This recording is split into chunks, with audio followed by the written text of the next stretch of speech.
Okay. Hello. This is recording now. I should share my screen probably.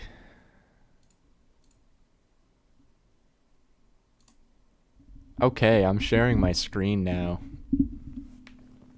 Yes. Do you want us to mute for the sake of the recording, or should we just Um, ask questions this week out? well, there's like few enough people here. Like, if you guys are okay with being on a recording, then we can talk. I'll have a preamble and I'll probably be ranting quite a bit, but Hmm. it can also be a conversation. Sure. Whatever you guys are comfortable with. Yeah. Or you could just do like a Q&A session after your presentation. Maybe. Well, the Yeah. presentation is not very long, but okay, so okay, here's the layout, right? We've got this slideshow on screen here.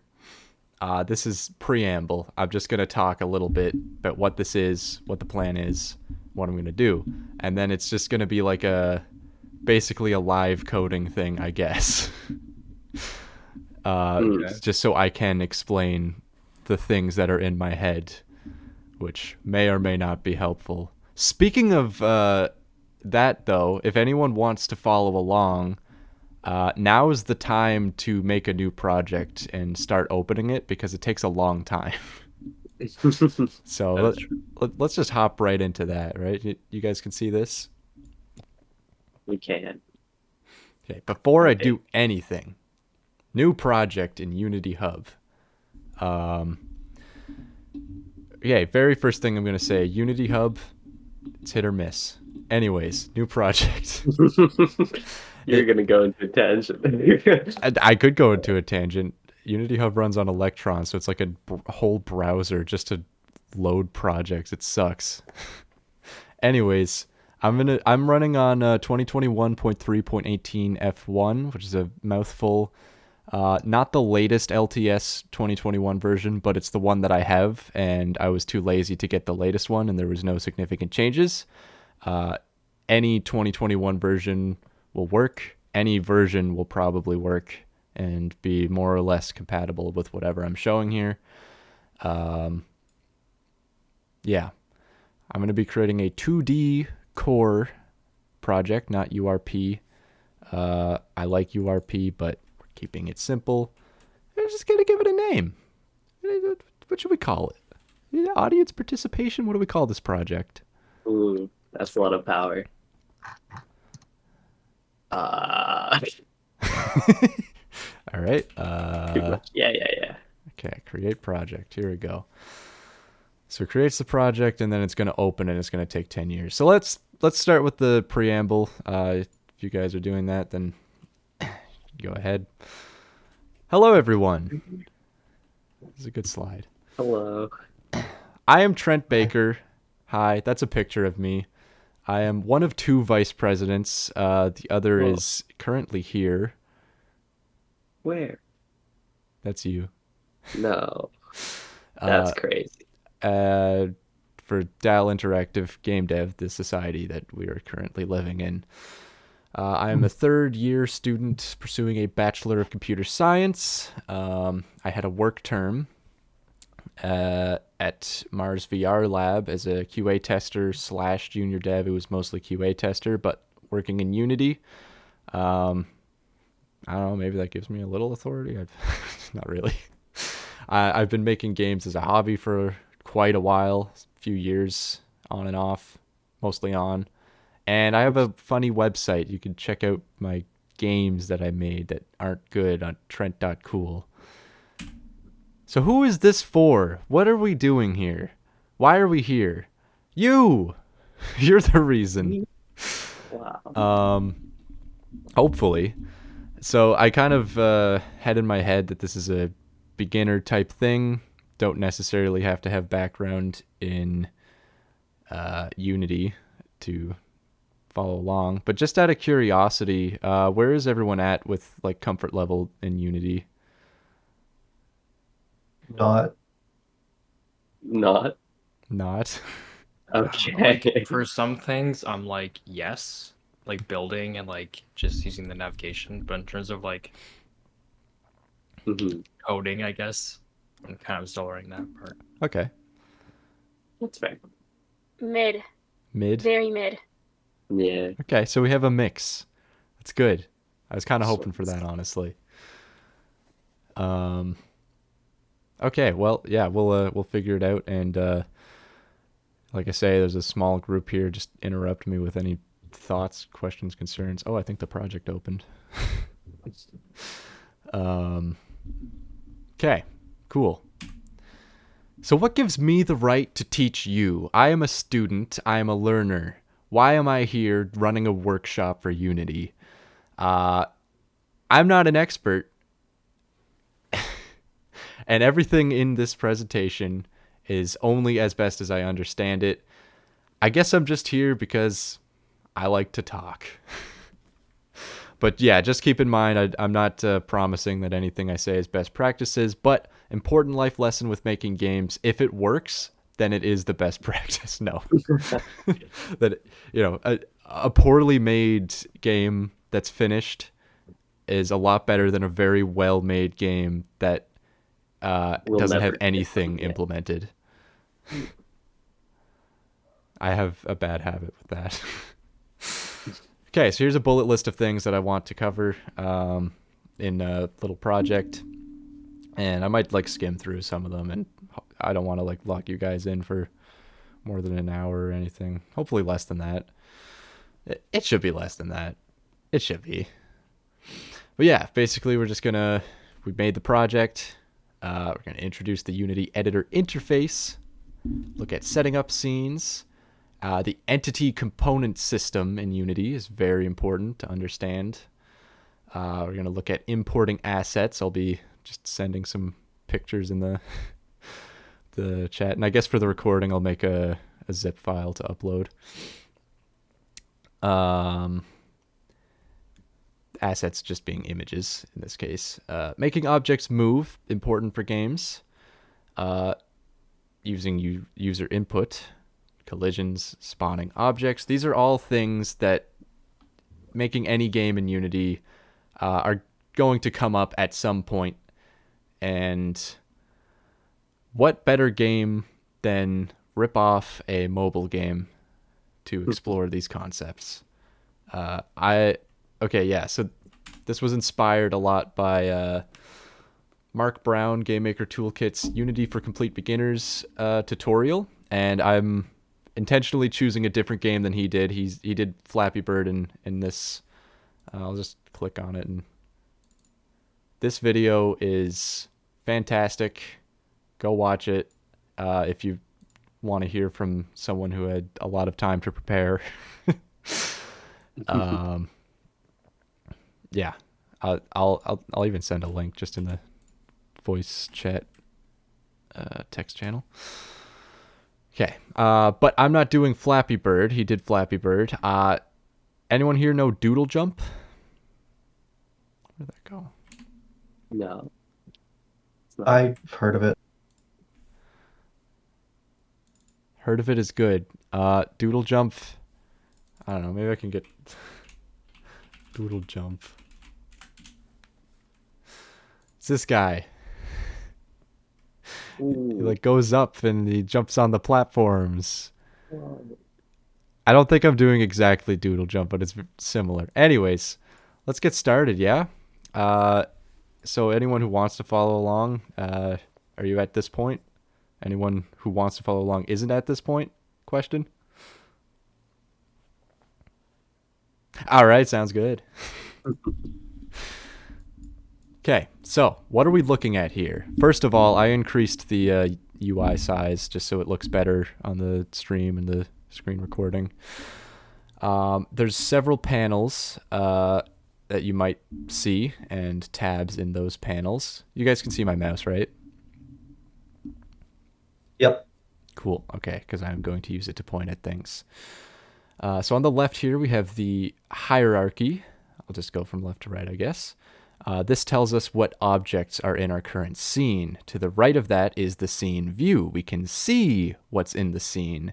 Everything that we see here which is just the camera right now, is the objects that are in this hierarchy. So the hierarchy tells you what's in the scene. The scene view is the scene. Okay. Then on the right, we have the inspector panel. And the inspector panel will tell you information about whatever you have selected in this hierarchy or in the scene. Like, wow. It's not just that, though. It's also information about folders and files and stuff, which brings us to this bottom panel, the project panel. This is the directory on disk, and you can actually, I'm using Windows. I'll just be using Windows lingo. Hopefully anyone who's using another operating system can just cope. I'm sorry. But if I right click, I can click on Show in Explorer, and it'll bring me to exactly this. The assets folder here, we have scenes. There's the scenes folder. Wow. Amazing. So it's just a reflection of that. So there's a couple more tabs that are hidden away here. So next to scene, we have game. And this is literally the game view. When you play the game, this is what you see. It's just a scene, but running from the perspective of a camera. Pretty cool. And then at the bottom, next to project, we have console. And anytime you write in code to print something to the console, it'll show up here in the console. Pretty simple so far. All right, that's the Unity interface. Cool. Awesome. Any questions so far? I mean, I've only said like 3 things, but I'll take that as a no. Okay. All right. Gonna get our hands dirty here. What did my bullet points say? What was the next thing? Setting up a scene. Okay, yeah. So this hierarchy has the objects, right? We can add objects to it. It's pretty easy to do. By right-clicking this hierarchy, we have some options. There's create empty. There's a few tabs for like 2D object, 3D object. These are like different types of objects. I guess you could understand it as that, but as we're about to learn with the entity component system, they're all the same. It's crazy. Just to like play around with the scene stuff though, I'm going to create a 2D object, sprites, and make a square. So this makes a square object. It calls it square, gives me the opportunity to rename it. I'm going to leave it as square. If I select it, this is my square. I'm a big fan of this square. So on the left of the scene view with an object selected, there's a few different tools. There's view tool, which is just panning the view in the scene. You can also just use the middle mouse button for that with any tool. There's the move tool, which brings up these gizmos, is what they're called, on the object. If I drag the red arrow, goes left and right, green up and down. So that's X and Y axes, or I can just press the square to move it all around. Rotate tool rotates. Scale tool scales. Yeah. And as I'm doing this, you might notice on the right here that these numbers are changing. We'll get back to that though. Rectangle tool is kind of fun in 2D because you can just treat it like a rectangle. I'm also hitting Control-Z to undo. Pretty standard with applications. Transform tool, that's kind of wacky. Nobody uses that. There's also shortcuts for these, which I really like using. So it's Q for view, W, E, R, T, and also Y. It's just the top row of the keyboard. Anyways, that's how you manipulate objects around in the scene view, kind of how you set up a scene. So you can just repeat that like, oh, I'm going to create more objects. Wow, here's a capsule. Wow. Wow. You know? Okay. Yeah. I guess that's all I really wanted to say for setting up a scene, because it's about to get a little crazy. So I think this isn't something that the beginner tutorials that I followed talked about, but the Mark Brown tutorial does talk about it, and it's a really important concept. I'm going to bring up Microsoft Paint for this one. Okay? So all these objects in this scene, by the way, Okay, yeah. No. There was one more thing to say with scenes. See, I really know what I'm doing here. Sample scene is the name of this scene, and scenes are files in Unity. So if I go into the scenes folder that was generated with the project, there's sample scene. And if I double click it, nothing happens because I'm already in the scene. But that's the scene right there, sample scene on disk. And if I made a new one with, which you can do similar to adding objects in the scene, like right click, create the object in the scene, you can create a scene on the disk. So right click, create. Now, okay, look at this. Look at this disgusting menu. Look at how many things are here. Isn't this horrible? It gets worse too. You can add things to this list. Anyways, Does scene. Godot have like a something like this? Oh my god. Godot has a search bar. No way. You could search for the things you want to make. I could, yeah. I've been holding back, but I've been learning Godot lately, and I could make references to Godot of like how it does certain things better, and but oh yeah, okay. Life lesson with game engines: it doesn't matter what game engine you use; it's how you use it. It's what you can do with the tool that you have, not the tool. Why would you use Unity? A lot of people use it. A lot of documentation, a lot of tutorials. It's like a well understood thing. I like Godot. That's just a personal thing. But I'm going to keep using Unity too. Anyways, yeah, scene is right here. I'm going to make a scene, and I'll just give it a name because I'm going to delete it afterwards. But if I double click on this, you see the name changes up here, and I've switched scenes. And all those objects that I had made are gone. I can switch back, and by objects, I mean just the square. Simple as that.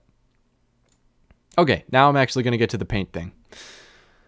The entity component system is a software thing, pattern, that's it, design pattern, that uses composition rather than inheritance for things. I mean, I assume I'm talking to mostly computer science students right now, so you've probably heard those terms before.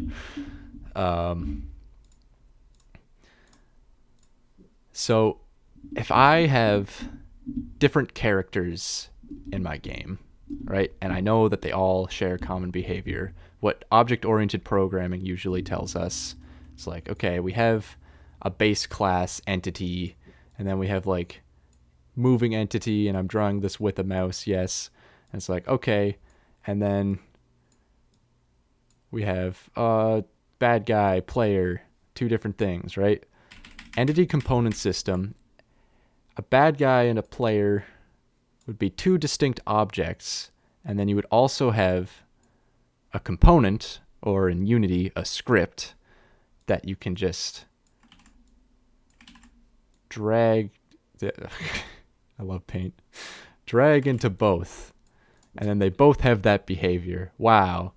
So every object in Unity is like a container. It's like a jar, right? Big jar here.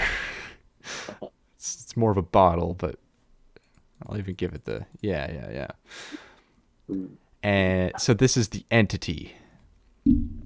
In our scene here, main camera and square are both game objects. These are entities in the entity component system. The components we fill the jar with, there's not really a limited capacity on this jar, are the scripts. And on the inspector panel on the right, when you select an object, you can see these scripts, these drop-down menus. Wow, transform, sprite renderer. Main camera, we have transform, camera, and audio listener. That's crazy. That's just an abstract concept, maybe. It's not essential that you understand that, but I find it's really helpful. And just to drive it home, I think I'll go back to what I said here. All of these on this right-click menu are the same, basically. If I select create empty and call it square 2. Right? I already have half of what I need for a square, a transform. Every object in Unity has some kind of transform, so it can exist in the scene. It has a position, rotation, scale. If I hit this add component button, sprite renderer is something that Unity has as an option to put on any object. So if I put it on here, okay, that's great. But if I move it, it's invisible. The other thing with these components, these scripts, which we'll see why they're called scripts because they're literally just C# files, is that they have exposed values here. This first one is the sprite. And if we reference this square, we see, oh, it's using this square. So if I just click this circle, it'll show me all of the sprites that are in the project. And these all just come with a Unity project.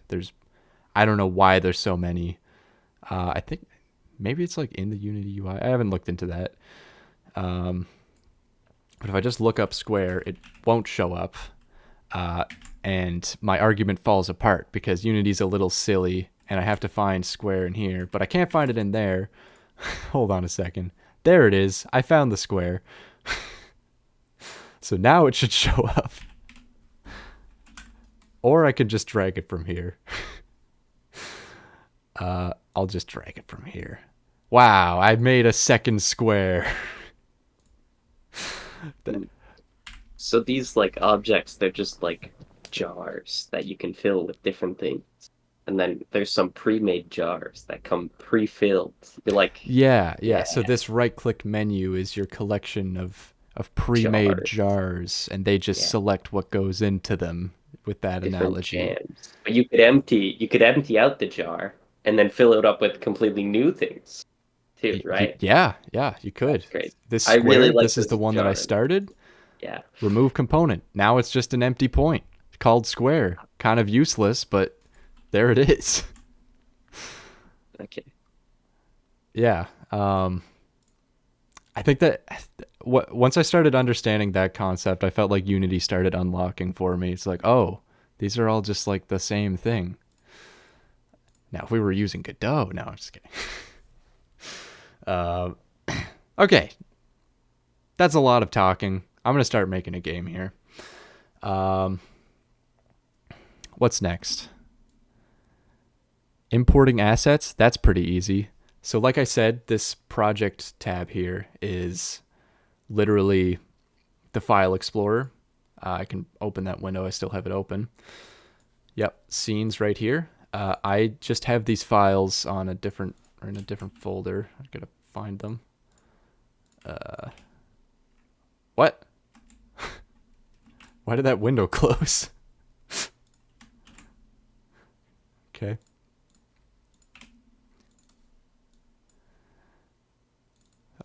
I'm stealing them from another, from my trial run. I just paste these images in. And wow, they show up here. Look at those beautiful sprites that I made. I'll send them here as well into the live chat. So we have square.png, platform.png, and grass.png. That's all there is in this game.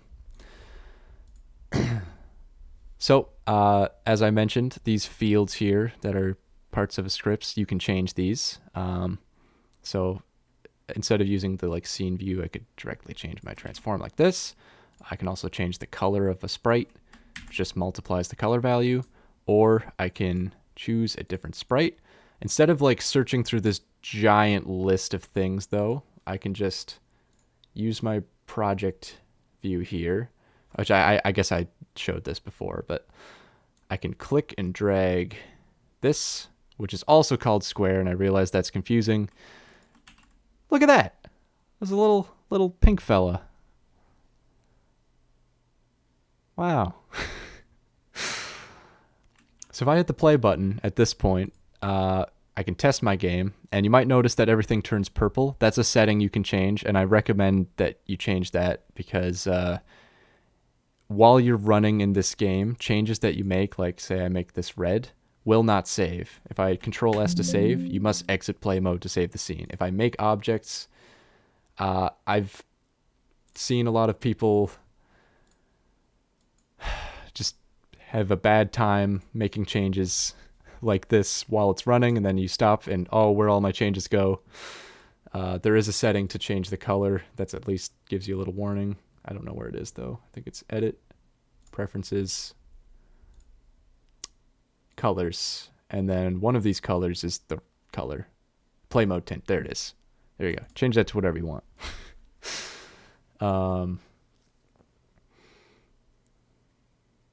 What was I saying? Right, yeah, I played the game, nothing happened. That's because nothing's happening, obviously. All we have is an object that has a sprite renderer. It renders a sprite to the screen. This background is blue. You might be wondering where that's coming from. That's actually in the camera. If you want to change your background, there you go. That's just like the default draw color. I'll make a nice little bright blue sky there. Nice. All right. Let's turn this into a game, okay? Let's turn this into a game. So, making objects move was the next major point. How do you make an object move in Unity? Well, we've seen in the inspector that we can change the position on this transform component, which every object must have. So, the player here, or I guess the square, I'm going to rename it actually. This is going to be our player. I'm going to rename it to player. It can move, and we see the position changes. So that is movement. But it's not much of a game if we're just adjusting it. So the way to make it move by itself or through input of some other kind is with these components. Scripts, basically. Very exciting. The thing is, though, Unity, the reason that you would use a game engine at all is because of how much it provides for you initially. One of the ways that people commonly use, or one of the methods people commonly use to make things move in games is Unity's default physics stuff. So if we go in Physics 2D, look at all this stuff. It's important to note that this is Physics 2D, not physics. A lot of these have the same name, but just with 2D at the end. That just means they interact with other 2D objects. Actually, this is another side tangent, but every 2D game is actually a 3D game. Yeah, crazy. Anyways. Yeah, so I'm going to add a component that'll make it move. In Doodle Jump, the player falls due to gravity, jumps bouncing off platforms, and can steer left and right with player input. The first thing that's really easy to implement is falling, and a lot of it is going to be driven by Unity with a component called Rigid Body 2D. And instead of clicking it here, I can also just look up Rigid Body, not Rigid Body, Rigid Body 2D. So now if I hit play, he falls off screen. Wow, just like that. Pretty easy. I'm going to make him fall faster. I'm going to set this to 2. The gravity scale on the Rigid Body 2D.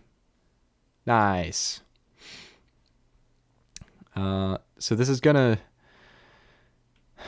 We'll run into some funny business later, but just so you know, Rigid Body 2D is trying to simulate realistic physics. So it has the same gravity formulas as real life. No, it's just a constant acceleration. But when it collides with other rigid bodies, they'll interact dynamically. Doesn't matter. We only have one rigid body in the scene. So I want to stop this thing from falling off screen whenever I play the game, as funny as that is. So to do that, I'm going to add some ground. And with this grass object that I made, I could do what I was showing before, create empty, add sprite renderer, whatever. Or, Unity's your friend. I can just click and drag this sprite into the scene. And just like that, it makes sprite renderer with the grass as its sprite. Thank you, Unity. You're my friend. So now if I hit play, what happened? Why did he fall down? I put the grass down. Can anybody answer that question? Come on, audience participation. Let's go. Any It's ideas? just a spray. It's not a physics object yet. Yeah, exactly. It's not even considered by the physics. Yes. Yeah, so all I did was tell it, this show grass here on the screen. It doesn't do anything. This rigid body doesn't know to interact with this. And so to do that, Unity has more components that rigid body interacts with, which, by the way, rigid body is just updating the transform, not important. These are colliders. And as you can see, there's a lot of different types of colliders in Unity by default, more than you'd probably ever need. I'm going to set the player, I have it selected, to Box Collider 2D, and I'm going to set the grass to have a Box Collider 2D as well. They both need colliders to define a shape. And you see whenever I select it, we get this lime green line around the object. That is the collider. So let's hit play. Wow. Stopped falling. Kind of in a weird spot though, right? Like he's kind of hovering over the ground. And that's because the sprite image has a lot of like transparent pixels, and the box collider that I added just tried to fit the image. So I can edit this by using these values here, X and Y, and the size, or I can use this button to adjust it in the scene view. And then I have to click it again. Kind of annoying. So I did that, saved. Wow. So adorable. Okay, good progress so far. Not quite a game yet, though. If we want this to be an interesting game, we're going to need to make our own scripts, because Unity default scripts can only take us so far. So in order to make a script, all you have to do is right-click in this project view, create C# script. It's one of the top ones because this is probably one of the things you'll be doing the most. Your guy's still falling through. Oh no. I put box colliders on both of them. Box collider 2D. They're both Box Collider 2Ds. Does the player have a rigid body 2D? Yes. And that object that has... Here, hold on a second. Oh? Okay. Apparently, when I added box collider to the player, it didn't stick. Interesting. Were you? Yeah, you might have been adding them while still running the thing, and it won't automatically. I think I just failed to hit confirm before going to do the other one. Okay. That's fair. If it's working now, it's good. Okay, yeah, sorry, I just deleted the file I made, but yeah, right-click, create, get this massive menu. Second one is C# script. Oh boy, C#. Now, looking at the live attendees here, I know a lot of you are in computer science and you've probably dealt with Java. Let me tell you that if you know Java, you know C#. That is, it's true. They're just the same language to a point. So I'm going to name this script PlayerController. Yeah, because this is the script that controls the player. So if I select the player in the hierarchy, I can add component and look up PlayerController, or I can just drag the file right there. This material thing's kind of weird. I have to do it in between, but whatever. So now, wow, a custom script. There it is. Oh my goodness. That's incredible. But it doesn't do anything right now. If I click on it, we have a little preview of what's in the file. It's just two empty methods. If I double click it, it'll open it in my text editor of choice, Writer. And if you're a DAL student or any student of any kind, you can get a license to Writer for free with your student email. I'll be using it for this demonstration, but Visual Studio Code, Visual Studio, any text editor, Notepad, they'll all work. It's just text. Okay, so we got a new perspective here. We're looking at code. So as you can see, by default, we get some comments. Start is called before the first frame update. Update is called once per frame. How comfortable is everyone with programming in general? Is there anyone who has like hesitations? Because I mean, I could explain what a variable is and everything. What's an object? What's an object? Oh boy, that's a big question, really. Anything that's not a primitive. What's a primitive? I don't know. It is kind of interesting though, because this is a class, which probably know as an object, but these are also objects that have objects, right? The entity component system is an object with objects in software. That's why they call them game objects and not just objects. They're all objects. That doesn't matter. What the hell is an integer? I actually don't know. That's a good question. Okay, so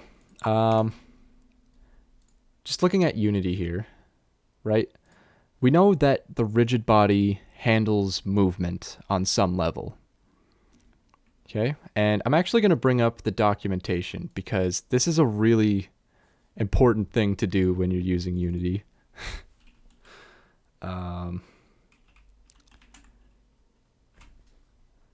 Easiest way to find important things.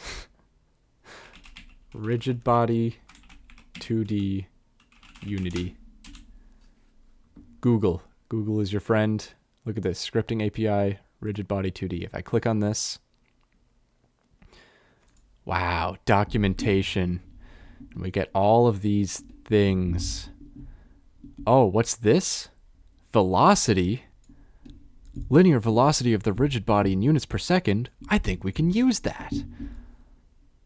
So if I want to affect the movement of this player, I can manually set that velocity on the rigid body 2D. But how do I do that from here? So scripts can communicate with each other.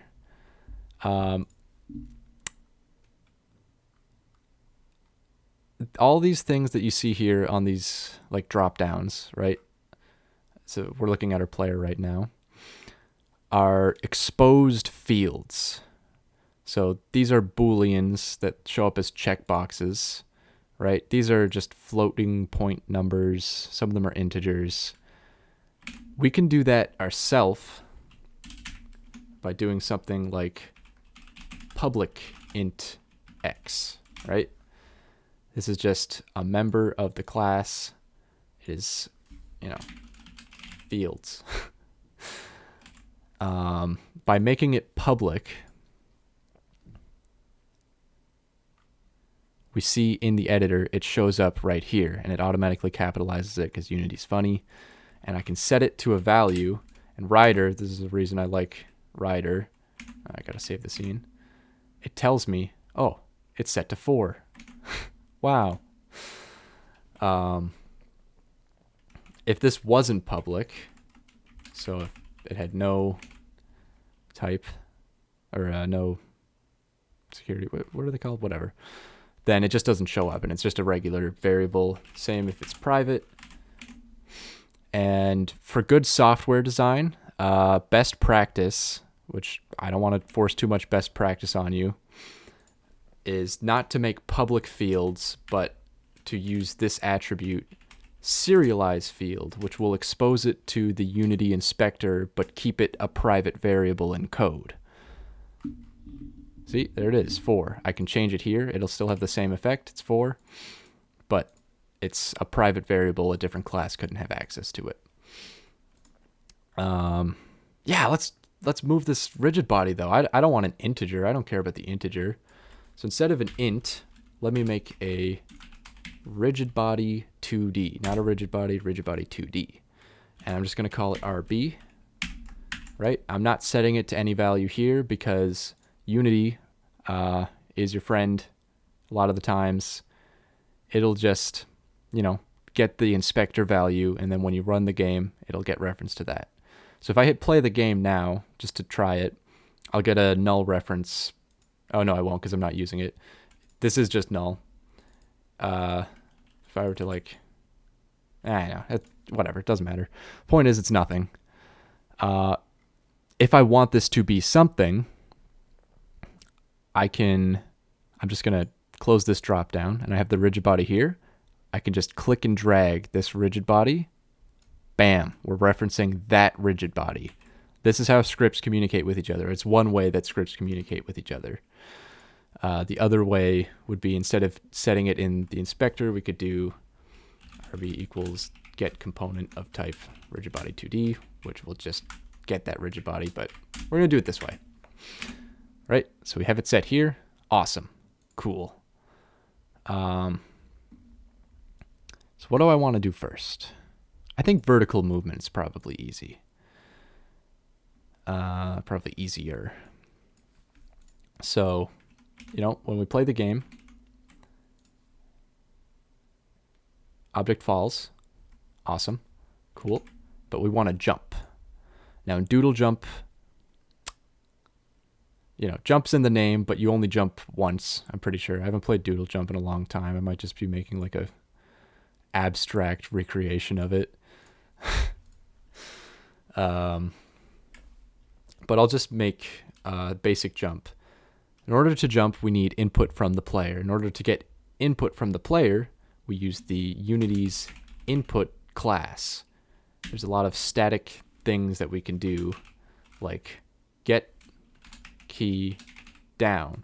So get key is just checking if a button is currently pressed. Down is whether it was pressed this frame. Okay. Then it needs a key code, as my IntelliSense is telling me, or a string, but that's horrible. Don't do that.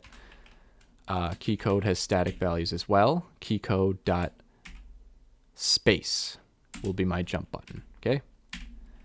This doesn't do anything though. If I hover over it, it tells me it's a Boolean, so this will return true or false, which means I can just put this in an if statement. Wow. So now it kind of reads like English, right? If input get key down space. If space was pressed this frame, do something. This is where I'll jump. Okay. I'm going to make a new method called jump. Right? And when key is pressed, I will just jump. So I call this method. Wow. Now Rider's telling me, oh, this is frequently called. That's because it's in the update function, but you don't have to care about that. Rider can be a little annoying with warnings and stuff. So if you see these green squigglies and all that stuff, just ignore them. If the code works, it works. Right, so I want to set that velocity value that I talked about, or that I found in the documentation. Velocity, yeah. So let me just rb.velocity, and I only want to set the y value, right? So I'll just set it to something like 100. It has to be a float, right? Uh-oh, error. Oh no, what's happening here? This is because Unity's not your friend. Unity sucks. So we look here, it's like, oh no, it's only temporary value. You can't modify just the y value. So what you actually have to do is set the entire velocity to some new value. And the velocity is a data type called vector3, which is, new vector3, because this one doesn't exist yet. Oh wait, no, this is 2D. I forgot we're working in 2D. New vector2. Which is just two floats. That's all it is. So I don't care about the horizontal. I'm just going to pass it exactly what the X was before and then my new value. Kind of annoying, but it works. Or does it? Let's see. I hit play. Oh, it works. Oh, it works. But that number is way too high. I don't know where I am. Oh, I can see the Y going down, though. Very slow. Oh, there he is. Yeah, that's too high. Now, I could, like, change this to 50 and, like, okay, maybe this is better. And then wait for the script to reload and, like, okay, yeah, hit play again. But there's a trick that we learned that could help us here. Does anyone remember what it is? Instead of having to change this code manually, if there was some way to easier change the numbers. You can make it a field. You could make it a field! Yeah, so I could just make a new field. I'm going to serialize field, private float, jump speed. Right? Copy this and paste it in here. Now, by default, floats are 0. I can give it a different default value by hitting equals here. So let's say, okay, 10. And then it'll reload the script assemblies, which takes a long time. Oh, it set it to 0 anyways. Unity is not your friend. I'm going to set it to 10 in here. But now it's using this value instead of whatever's in the code. We can bring it into the inspector so you don't have to recompile your code for every little change. If I hit jump now, that's pretty reasonable. I think I'd like to go higher, though. In play mode, I'm going to change it to 16. As you can see, it'll change just like that. Now, here's a little trick that helps me a lot. I just made a change in play mode, but I want to keep it. What you can do is right-click the component, copy component, and then stop playing. So now it's saved to your clipboard. Then you can right-click the component, paste component values. Wow, 16's back there. Or you could just remember what you changed it. Now I hit play again. Wow, that's a nice jump height. It is 7:50 now. I can keep going. I think I will keep going, but like, if you guys are getting bored or you want to leave, go ahead. No pressure. What's next? What is next? Let me check. How about horizontal movement? Oh, true. It's a wild suggestion. I know. All right, I'll do it. You know what? Just for you, Jacob. Just for you. Thank you. I'm also going to just delete this start method because I'm not using it and it's loud and ugly. So in my update method, yeah, I didn't mention this. Well, I guess the comment explains it, but this is called every frame. Quiz question. Does anyone know what frame rate Unity runs at? It's a trick question, actually. It's kind of uncapped. It'll run as fast as it possibly can. I come from a background of using GameMaker, where you need a fixed frame rate, or I guess you can like increase it. But that can like, what we'll see in a second here. That can give you some funky results. But then, Trent, what happens if my frame rate drops? How can I get a consistent like increase in velocity? We'll get there. We'll get there. Okay. I think we should see it being weird first. Sure. There is a way, though. Okay. Yeah, horizontal. So, just like jumping, input has a way of getting horizontal movement, different things. And that is input.get axis. Now there's a get axis and get axis raw. Get axis does some like funny smoothing between like left and right, up and down for digital inputs with like keyboards. But if you get axis raw, it'll just give you like if right is held down, it'll be 1, left is held down, -1. Anyways, so this is a little unclear, and They did just redo Unity's input system. This is the old input system, but the new input system's really hard to learn, so we're using the old one. These inputs come from the engine. Like, these are default, they're called mappings. I don't actually know where to find them. It's probably window, right? That's a tangent. It doesn't matter. All you need to know is that this string horizontal refers to the A and D keys and also the left and right arrow keys, or the left and right axis on a joystick if I had this plugged in. Well, not the Switch Pro controller, because that just makes Unity freak out, but it's the left and right axes, or A and D on a keyboard. So what does this return?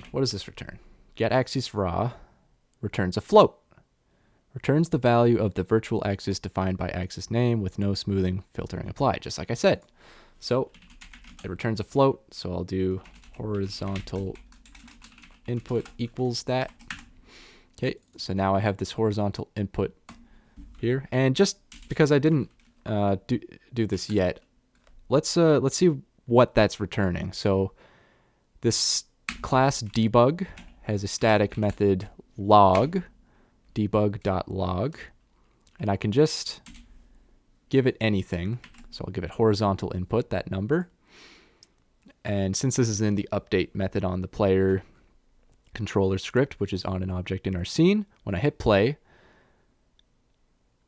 we'll see a little number show up at the bottom, 0. And if I go in console, you can see that it's giving me a lot of zeros. In fact, every frame it's giving me a 0. So I already have more than 1,000. If I hit D on my keyboard, it sets it to 1. This is just telling me what the value of that axis is. So yeah, I'm doing input and getting a result. That's awesome. So left is -1, right is 1. It's nice that we have a nice little mathematical representation of the way that I want to go. Okay, so I'm going to stop debugging. Or that's not debugging. I'm going to stop printing. You can debug with Unity. In Rider, there's this debug button, and you can attach it to the editor, but we're not getting into that. So I can use this same velocity value, rb.velocity, and again, I can't reference x directly, so I have to, how did I do it in the sample one? Let me just check real quick. Oh, I didn't actually directly access velocity, and I think I'm going to do the same here. So let me get the docs up again. Back to rigid body 2D. We look at the public methods. The very first one, add force, apply a force to the rigid body. This is another way to create motion in a rigid body. While jumping directly affects the velocity, like we're manually changing it. Add force is just doing some like indirect, whatever. It doesn't matter. This is going to be over time too. So I'm going to do RB, our rigid body, dot add force. And we need to give it a vector 2. So I'm going to give it a new vector 2. For the X component, I will give it our horizontal input. For the Y component, 0F, because float literals need an F. Kind of messed up. Okay. And I'll just try this. I'm just going to test this as it is. So I'm applying a force of 1 or -1 every frame. Or 0.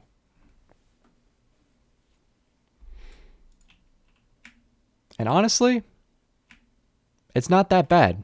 I am moving left and right, and I can jump. But I know this is wrong. I know for a fact this is not right.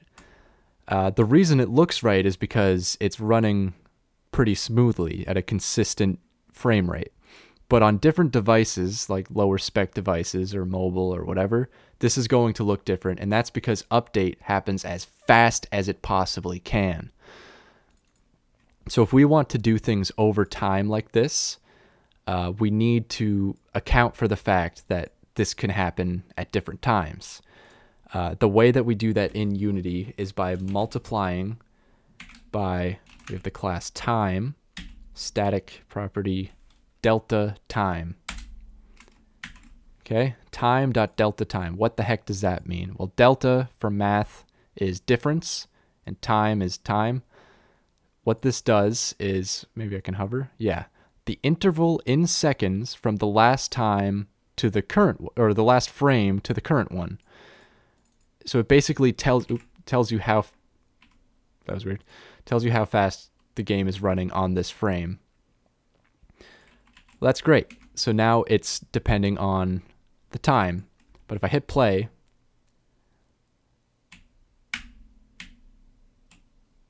you can actually see my X number changing. But, you know, this is time in seconds. And we're running at like probably 1,000 frames per second right now. This is a really simple game. That is not going to move me at all. So I'm just going to do the same thing that I did up here and make a new one, move speed. 10F won't be enough. In fact, I know that I want it as 2,000, but I'll just change it in here. 2,000. So in addition to time.delta time, I'm also going to multiply by move speed.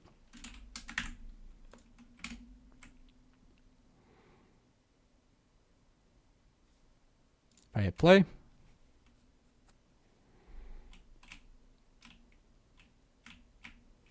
It kind of looks the same, but trust me, it matters. All right, now I'm going to show you something stupid. Yeah. So what happened there, this is a square, this is a square, and Rigid Body 2D is trying to recreate physics accurately. And that means that if a square is teetering on the edge of a square, it'll rotate and fall down. But I want a rigid sort of feel to the movement. I don't want my character to spin around. I want the collider to always be straight up.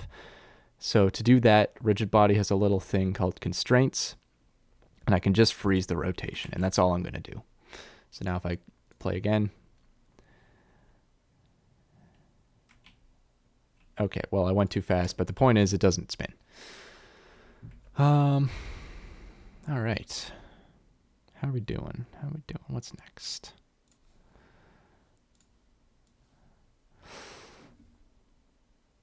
There's only 2 bullet points left. I might just speed run the rest of the game afterwards because I didn't really plan it thoroughly. but yeah, next is well, I guess collisions is already on there. Yeah, we did that. So spawning objects, there's only 1 bullet point left. Okay. So doodle jump, back to our reference image here. It's not in motion, but the point of this game is that you continue jumping up and up and up off these platforms, and the camera follows you upwards. So in order to do that, we need to be able to spawn objects. And spawning objects is something that you're going to want in pretty much every game. How do we do that? Well, first, let's make one. Let's start with one single object. I'm going to do that with my platform sprite that I drag in here. Wow, there it is. But hold on a second. Before we get too far into that, I realized there's something that I forgot to mention. If I zoom way in, you kind of notice that these pictures are blurry, right? Look at this unhappy character. Look how blurry that smile is. I should have said this earlier with the importing assets, but if you click on any of the sprites and scroll down, there's this filter mode. By default, it's set to bilinear, so it makes things a little blurry. For any pixel art, you want to set this to point no filter, and then you scroll down, make sure you hit apply. So I do that, and now I zoom in. Crisp squares. Nice. I'm going to do platform and grass as well, but I hold in shift, I can select both of them, and since they're both the same objects, like they have a lot in common, this inspector will still show the same settings for both of them, so I can do both at the same time. Bilinear, switch it to point, apply. Okay, so now I go here. Yep, very crisp, very clean, nice squares. All right, sorry, that was bothering me. Anyways, I dragged this platform in, and right now it's just a sprite. We've seen sprites before. I want to add a collider at least, right? So I'll add just a box collider 2D, just like the ground, and I'll hit play. So right now, if I jump, I'll land on the platform. I can jump again. But if I jump under, I kind of hit it. I'm going to cheat here because Unity does have a built-in way to do one-way platforms, and it's with their platform effector 2D. I'm not going to use that, though. This is a much simpler solution, so I'm going to open this. In the box collider 2D, I'm just going to set this to isTrigger. Basically, that means that the engine will treat this collider not as a solid object, but as a trigger, like, you know, maybe a loading trigger, maybe a whatever behavior that I assign to entering this trigger will happen, right? So I don't collide with it anymore, but I still want to interact with it.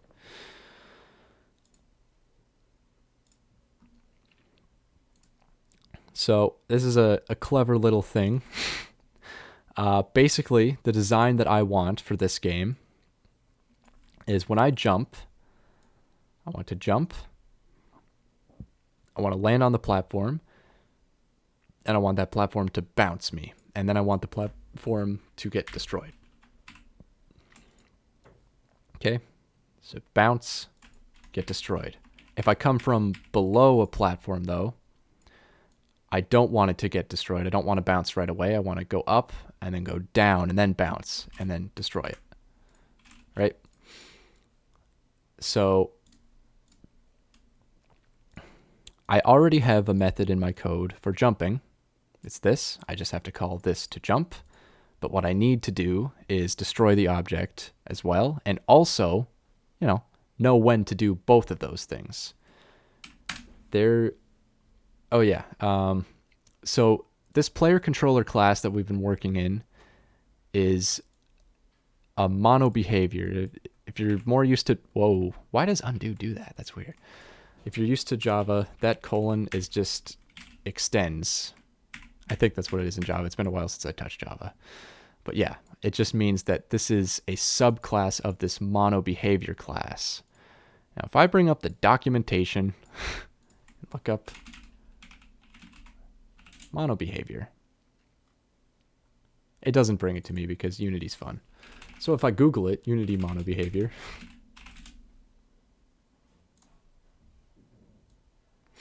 we get the documentation for mono behavior.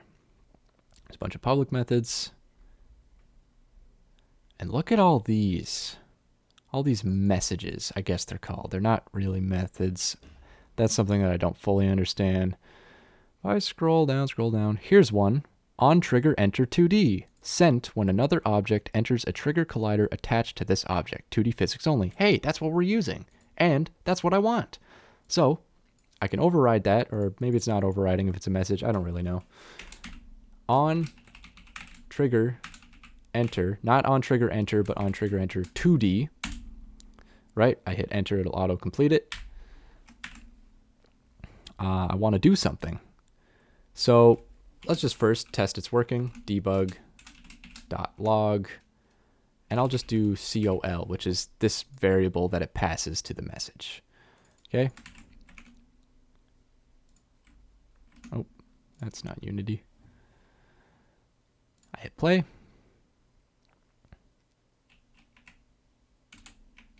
Wow. Platform. That's correct. That's what I just jumped through.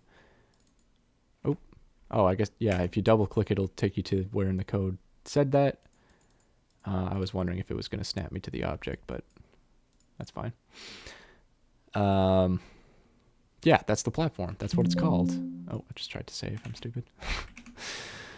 Okay, Okay, so we know that we're doing it. But what if I had other kinds of triggers?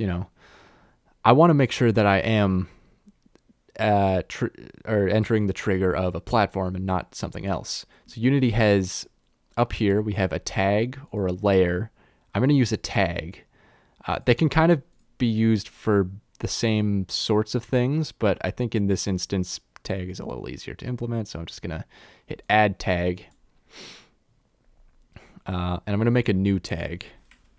I'm just going to call it platform. I'm using a capital P. It doesn't really matter as long as you use the same later. Right? So that made the tag, but it didn't apply it. So I have to select the platform object again. Hit the drop down. Now we have this new one, platform. And if I click platform, now it's a platform. That doesn't really matter.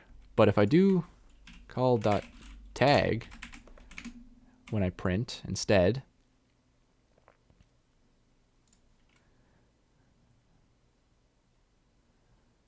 a little unnecessary for this demo, but whatever. Platform, that's what I just typed, platform. So if I added to this game other kinds of collisions that you could have, we would know to differentiate that from a platform. So I'm just going to do if call collider dot compare tag. You could also just do if call.tag equal to something, but actually I will do that now just to show you why it doesn't like that. And then in quotes, I get some autocomplete here, platform. Now I get these yellow squigglies. It's like, use compare tag instead. Sometimes I like to listen to writers, so I'm just going to use compare tag. I don't know why it wants me to use that, but whatever. Okay, so if we are in fact colliding with a platform, then I want to jump. And I said I want to jump and destroy it, right? So there is a method, destroy, which is part of mono behavior. We are on mono behavior. We have, where is it? Oh, that's on destroy. Destroy, static method. Destroy removes a game object, component, or asset. Since it's static, it needs argument. It's not going to destroy itself. So I will pass it col, which is collider2d dot game object. That game object field is actually also from mono behavior, I believe. Somewhere. Yeah, here. Game object, and it just gives you the object that this component is attached to. Okay, so whatever collider I'm colliding with, we're getting the game object of it. So in this case, this collider 2D here, which is the one I'm colliding with, it gets the game object platform, it'll destroy it. So if I hit play, we'll see that this is in fact true. And if I jump, boing, I bounce, and it gets destroyed. Yay, that's what I wanted. Okay, but I do have a bug. Actually, I have a couple bugs. If I jump from below, it'll destroy and bounce me anyways. But I said I wanted to do it only when I'm above, or rather when I'm coming from above. So, audience participation, anyone have any ideas what we can do to make that happen? I'm going to sip my water. I cheat. Hmm? Am I allowed to say? Because I saw how you implemented it. Yeah, you watched me do it. I did. Check for X position. Hmm? That is one way to do it, or I guess Y position, right? The vertical. So I believe what you're saying is like the Y position here is about 0. I could check if my Y is higher than that. That is one way to do it. But the thing is, I want a few of these platforms and I want to spawn them, however, right? And I guess you could still check, like, is my Y greater than that Y, right? Mm-hmm. That is a valid way to do it. Yeah. The problem that I see with that is that the second you pass through, it's going to your like Y is going to be greater. Yeah. So coming out of that trigger, you might still get bounced, which would be a bug. Yeah, the position in Unity transform is this like very center where Yeah. these two lines cross. So doing it that way, I would need to also add the extent of my collider, like this, which, you know, you can do that. Like that works. That's a totally valid solution. The way that I'm gonna do it, just because it doesn't depend on like the width of the collider. Like that's literally the only reason I'm not doing it. Is by checking the velocity. See if I'm going down. If I'm moving downwards, I must be coming from above. So I'll check my rigid body because I'm in the player controller script. Dot velocity.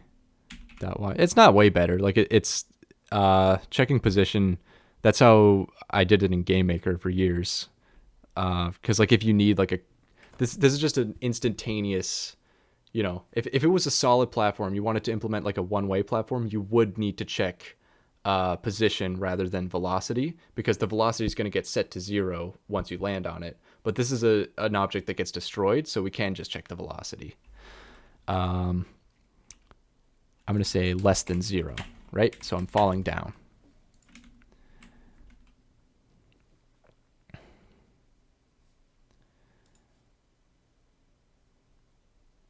Right, so now if I jump from below, nothing, but I fall down, boing. It doesn't destroy it though. Oh, I duplicated it, right? Sorry, my bad. Right, I just had an extra platform in the scene because I was showing duplicating it. Jump, bounce. Wow, it works. Okay, so that's the platform implemented. I didn't get to spawning objects yet. Okay.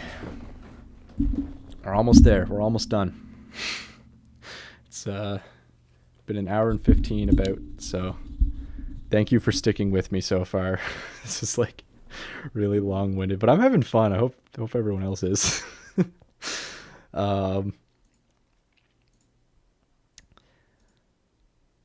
Okay, spawning objects, right? I'm gonna need new behavior, I think. So this is probably the final, like, really important thing to learn from this session here. All of these objects in this scene only exist in this scene. They are, you know, specific. They're local to this scene. And if I deleted this scene, all of these objects would also get deleted because they don't exist anywhere else, right? So if I want to spawn in an object, I need to be able to, you know, reference it from somewhere else. And in Unity, the way to do that is with prefabs, which is short for prefabricated object. It's kind of a mouthful, but whatever. In Godot, it's just called a scene. But so I'm just going to drag this platform object that I've created, right? It has the tag platform and the box collider 2D and the sprite renderer. I'm just going to drag it into the project. Bam. Platform prefab asset is what I have selected right now. Now you see in the scene view it's blue, and that's because it's no longer part of the scene. Well, it is part of the scene, but all the data of the object is saved in this file rather than in the scene. So if I delete this, oops, I accidentally deleted my platform, I can drag not the sprite with the little triangle on it, but the platform object back in. Bam, there's my platform again, and it has everything that it had before. Just to avoid confusion, though, I am going to make a new folder. So right-click, create folder, just for art. And I'm going to drag grass, platform, and square. I'm holding control to select these and drag them in there. Or you can do it one by one, doesn't matter. Okay. Perfect. So I know that I can, you know, spawn more than one of them. No, I don't know that yet. I know that I can, yeah, I can have, you know, I can drag a few of these in, right? And I'm not duplicating or anything, but we need to do that in code. I'm going to make a new object in the scene just to create empty. And I'm going to call it platform spawner. Name doesn't matter, but just so we know what it is. And I need to add a component, but I don't have this component. So I'll make a new script. Create C# script. And I'm just going to call it object spawner. Yeah.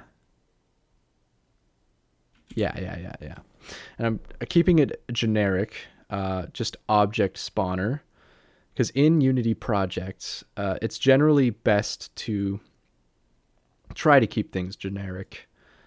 Now, I didn't mention this before, but these scripts, well, I did mention that they're derived from mono behavior, which is actually just a funny way of saying single responsibility, if you remember the solid principles, right? So this script should only do one thing. And to like design good software with entity component system, you make a bunch of these like single use scripts and create your objects from them.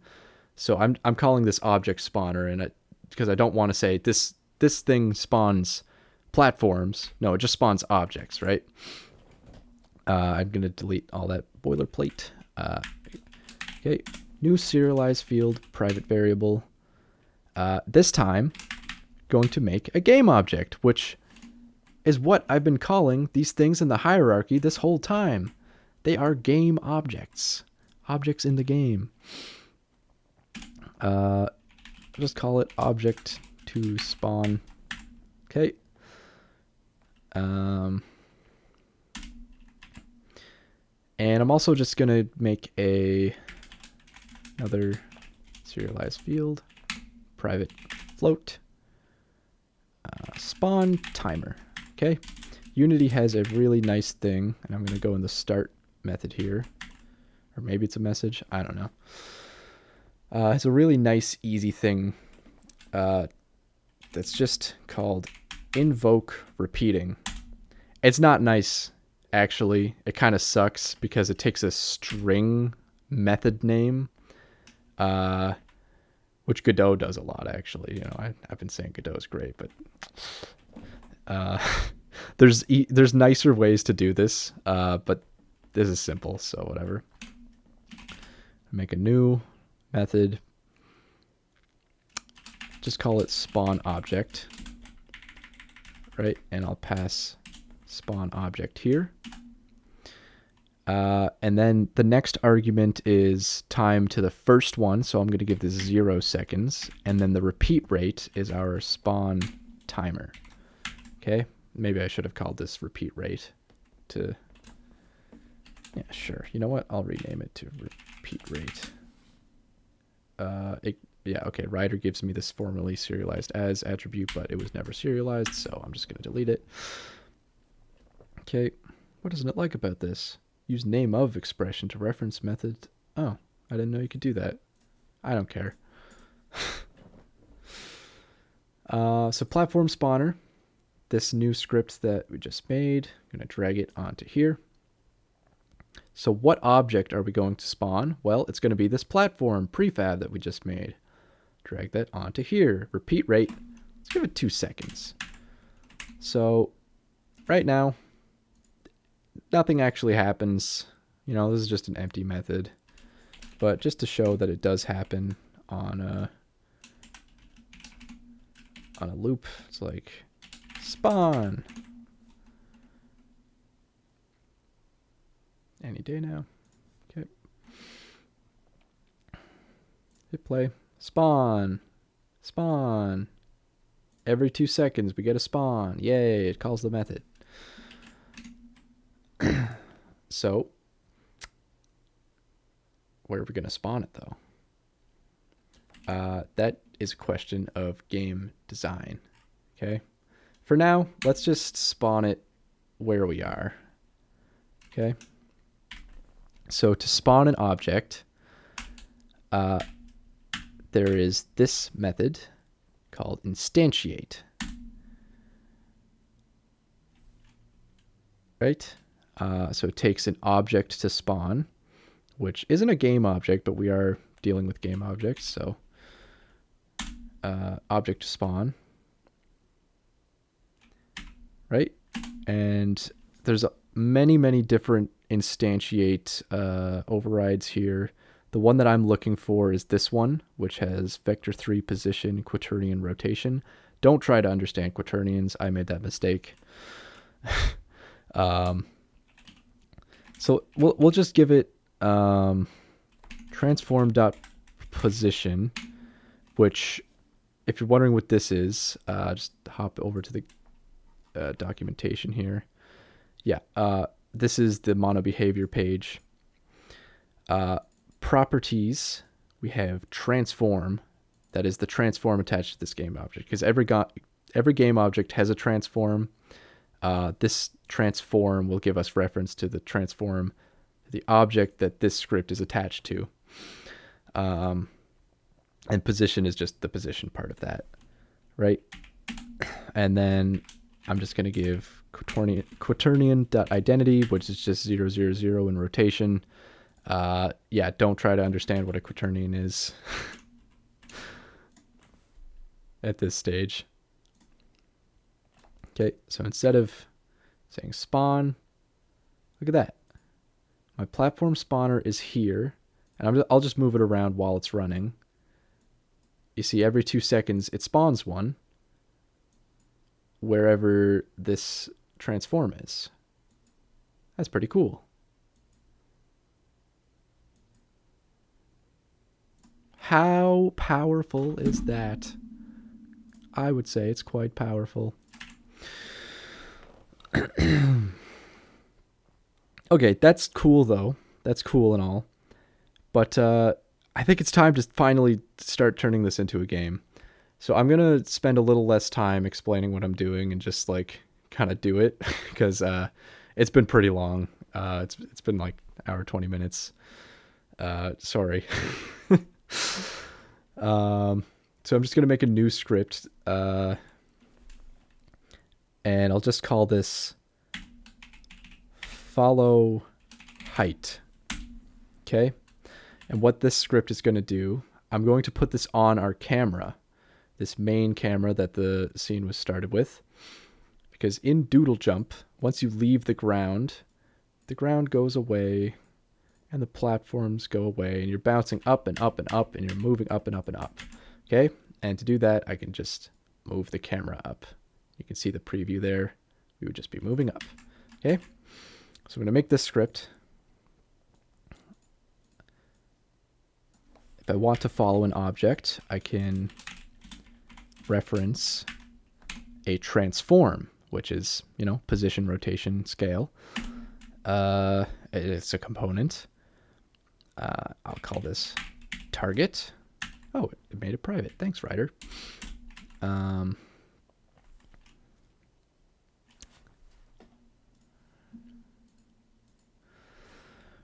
And I'm just going to make the update. Oh, that is the wrong update. Update. Okay, I'll type it out, I guess. Private void update. Basically, if my transform.position.y is less than the target.position.y, so if I'm below my target, then I'm going to set my position to new vector 3, my current x, the target's position.y, and my current z. So that's a little less than intuitive, maybe, and there's probably better ways of doing this, but whatever. I'm just setting my position to a new vector 3, given my current x, the target's y, and my current z. In case you're wondering why there's a z value in a 2D game, I mentioned this briefly before, it's actually a 3D game. If I change the player's z to positive 10, no wait. Basically, the main camera is at minus 10, and if I set this to like -11, and I go in the game view, the player's invisible now. It has to be behind the camera. Kind of stupid. But it does let you sort of force things to draw over top each other in 2D. Anyways. So yeah, I'm giving the camera this script that I just made, this follow height. Okay. And it needs a target. My target here is going to be player. And I'm just dragging the player in. Oh, sorry, I have to select the camera. But click and drag the player object here into the transform. It finds the transform component on it and fills it into here. Okay, I hit play. Let's test this. So when I jump, oh, do I spawn on it? Oh, I spawn on the platform. That's what happened there. Okay, I'll move my player below. What? Why am I bouncing? Oh, because it's spawning one. Right, the spawner's in the way. I'll just move that to the side for now. So now I jump and I bounce, and we can see in the scene view that the camera has moved up. I don't think I'm going to implement death just in the interest of time, but yeah. Okay, that's cool. But now I want it so that this spawner is spawning objects above me instead of, wherever it is. Something that you can do in this hierarchy, right? In addition to transforms just having position, rotation, scale, you can also have children. Yay, congratulations. So if I drag this platform spawner and put it under the main camera, drag it on top of, you see kind of indents like that, and I can close it, I can open it. Now, whatever movement that this, just for the sake of demonstration, I'll put the player on the grass. If I move the grass around now, the player also moves. So whatever I do to the parent happens to the child. So I'll undo that. Now the player and the grass are the same. You want to be careful with that. Because if you accidentally do something like this, then actually I want to see what this does. So right now I have the grass as a child. Yeah. So now the grass falls with the player. But that's good for this, though. So if I hit play, right? And I jump, look at that. The platforms are spawning with the camera movement. That's cool. So I'm going to move this above right here. Okay. And I might need to move this one up too, but I'll get to that in playtesting, I guess. And I'm also going to add one more thing to this object spawner, and I'll give it like a random position left and right. Okay. I can do that in object spawner. Serialize field private float. I'm in the object spawner class. Yep. Distance. Radius. Sure, radius.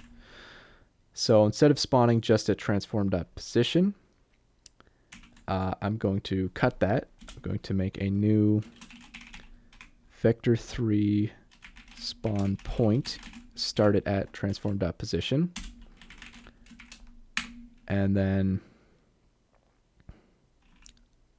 I think I actually can edit this X.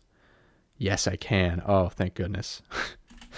Going to do random, not in system, but in Unity engine, dot range from negative radius to positive radius. And this will pick a random floating point value between those two values, right? And then I'll just pass spawn point in to instantiate instead of transform.position. So all this does is it, gets the position as a random offset, which we can set in the inspector, and then spawns the object there. So let me set that. I can measure the grid squares in the scene view that might not show up on stream. Is equal to 1 unit left and right. So 1, 2, 3, 4, 5, 6. I'll call it 6. I'll give this platform spawner a radius of 6. So now I hit play. I jump. Boing. Look at that. Okay, well, that was too high. So let's just set this to 1.5, or maybe like 1.2.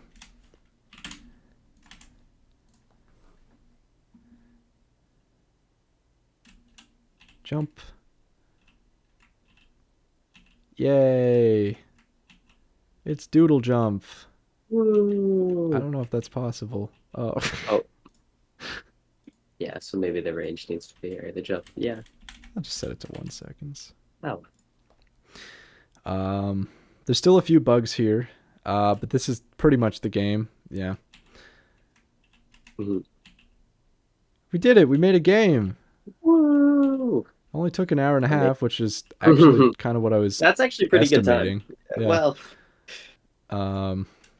Mhm.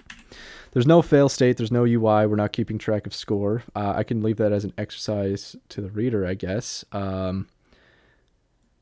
Yeah, I might spend a little time just to fix some bugs still on stream, but I think I want to declare this like pretty much done now. Just in the interest of everyone's time. Any questions? Anything to talk about?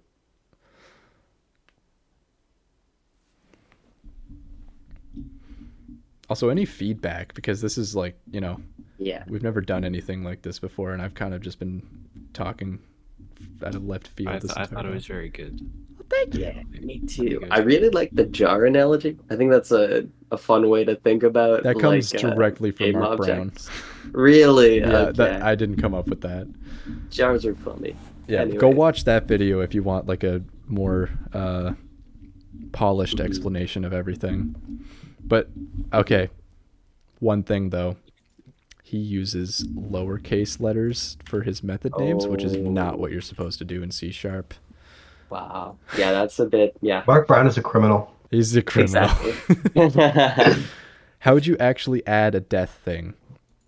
The idea that I had for that, because we showed that you can put children objects, I would put something under the main camera, similar to the platform. We have a trigger with a tag platform. You can make a trigger, like trigger collider with no sprite, or even have a sprite. It's going to be off screen. And just like make it a child of the camera and put it underneath here. And then same way as you do the bounce, you can just, kill the player. Yeah, off screen trigger, basically. I also had an idea for score. You could, literally just set it to the Y value of the camera, because as we play, we see the higher you go, the higher this Y value goes. It's a direct representation of how high you've made it. Right? Yeah. Okay, it's still not playable. Yeah. I think it probably has something to do with the spawn, like, what is it, offset or whatever. Maybe the offset is too high. Well, there is no offset anymore. It's just like it? spawning at this location, because I realized I can just, in the other version of the project that I so maybe just bring By it the way, down, yeah. Trent, could you Yeah. could you release the files for this? Yeah. Yeah, I can make this a repository. I can do that on stream because that's kind of annoying to set up. Yeah. It'll be a good lesson.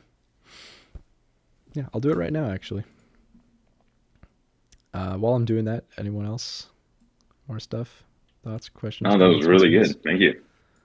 Yeah, well, good. Thanks everyone for coming. We're gonna upload this with any luck.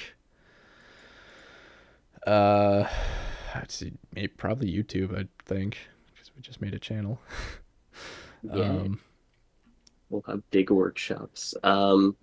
In terms of more of the workshop like style, do you guys prefer something kind of like this where we're just kind of talking about a subject and like walking through a project, or like what type of things do you think This would worked work well for me. Yeah. Okay. Yeah. Perfect. What am I doing? Yeah. One of the things I was thinking that might be useful for future workshops would be to like, well, future workshops where we have like more time to prepare than this. Because this is kind of a last minute idea for us. Yeah, I literally started writing this stuff yesterday. Yeah. Um, like having kind of a project already ready that people can download and just like follow along. Mm-hmm. Um, Yeah, instead of like me sending images over the Discord channel. exactly. Just like a zip file people can download and then open up in whatever we're trying to teach. Uh, yeah, and just kind of try to work through that. Can I rename this from No, it's fine. You can't. Fine. Oh wait, there Um, we go. yeah. Yeah, but just kind of preparing projects already ahead of time and walking through them so people can kind of already have something like on their computer that they can play around with uh, Yeah. instead of having to implement a lot of it themselves. Anyways, Uh,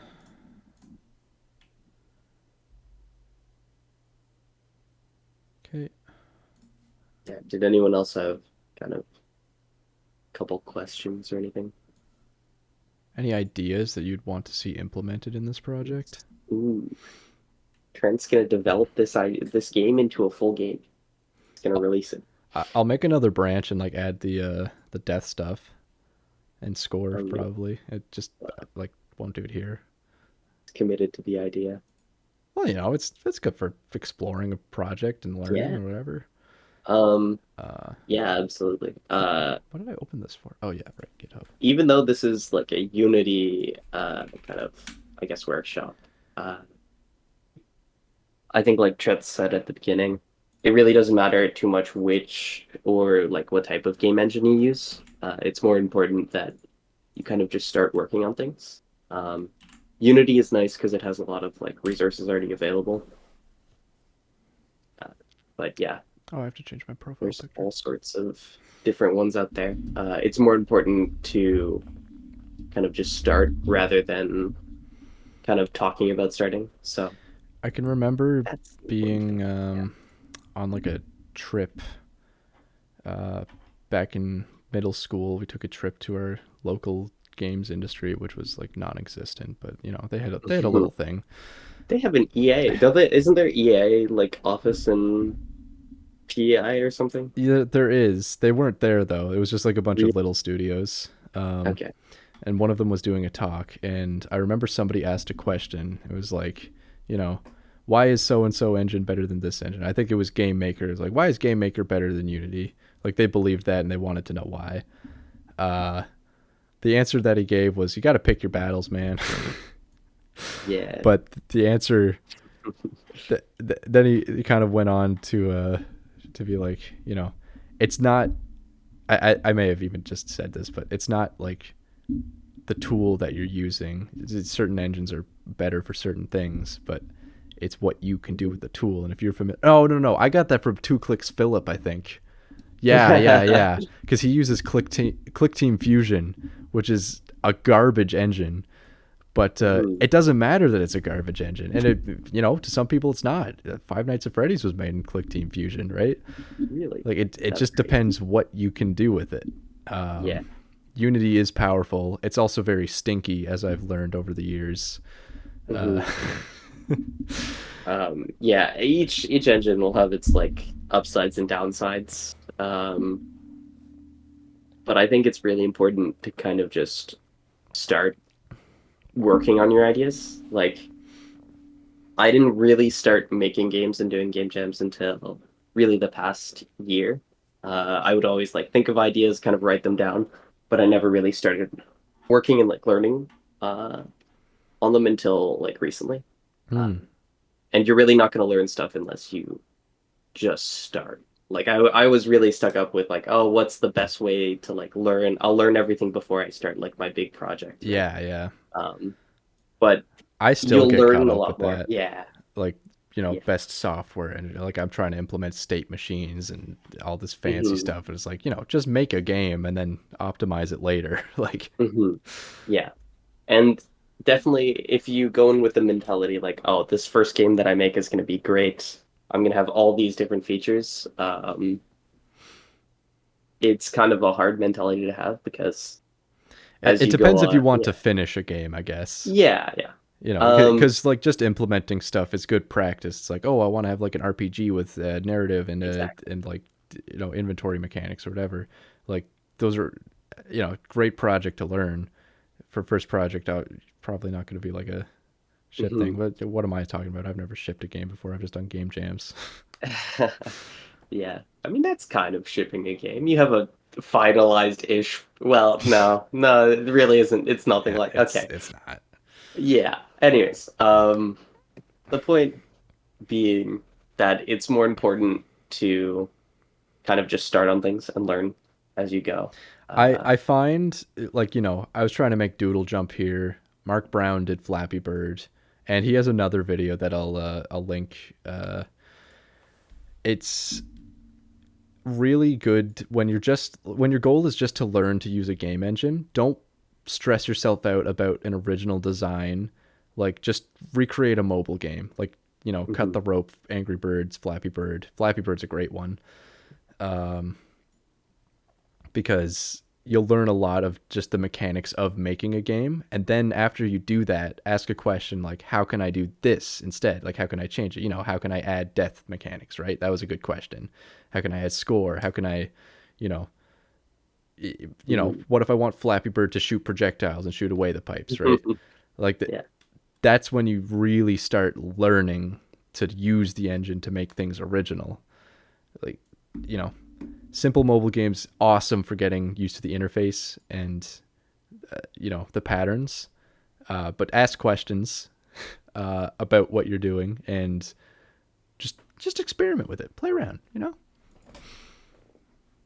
Yeah. I'm gonna get that video up. Absolutely. Um, yeah. And that's kind of what it's all about. Just doing And things. the graphics, that's really what Making this is games. all And about. and really it's all about graphics. Uh, so yeah. Okay, well, I'm hungry and tired. Mhm. um I am gonna keep working on this project. I'm gonna leave now, but I might like hop back in and just stream making some more changes. I also have to Mhm. pack because I'm leaving tomorrow. But Yeah, well, thanks for giving us a presentation, Trent. Yes, thank thanks, you. I learned That was about good. jars. Thank you so much, thank Trent. you all for coming. I really appreciate it. You guys sticking through to the end. This is so goddamn long. I wonder how Yeah, much disk space this video is gonna be. And yeah. since I'm stopping the recording now, like, comment, subscribe if you want to see more. If you're a DAL student, join our society. Make sure to hit that comment